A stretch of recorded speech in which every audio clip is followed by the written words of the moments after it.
John Wycliffe was the most famous priest of his day. His learning was immense. He had been a leading scholar at Oxford and a chaplain to the King of England.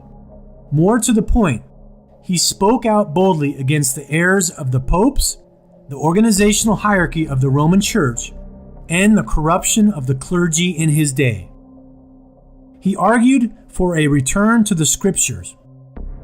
If the people in England were to know the truth, Wycliffe reasoned that they must have the Word of God in their own language.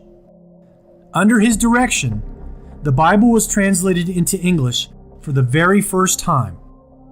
Copies of Wycliffe's Bible were repeatedly condemned and burned by the Catholic Church authorities. The Church of Rome hated Wycliffe with such ferocity that 44 years after his death, they dug up his body, smashed it to pieces, burned his remains, and threw the ashes into the swift river. What were his crimes? Preaching the Bible? Translating the Bible into English?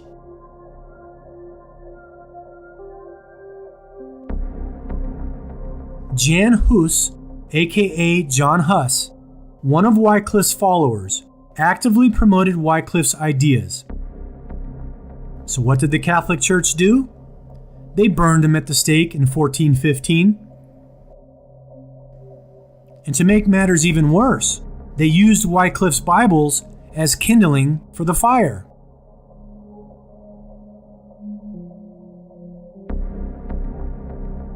John Wycliffe led a movement that became known as the Lollard movement, or the Lollards. The Lollards opposed many practices of the Catholic Church. So what did the Catholic Church do? They burned a couple of the Lollard leaders.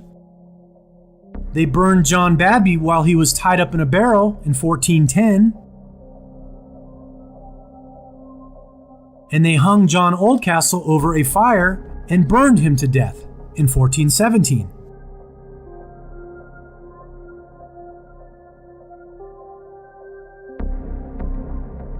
William Tyndale completed a translation of the New Testament from Greek to English in 1525, which the Catholic Church in England tried their best to confiscate and burn.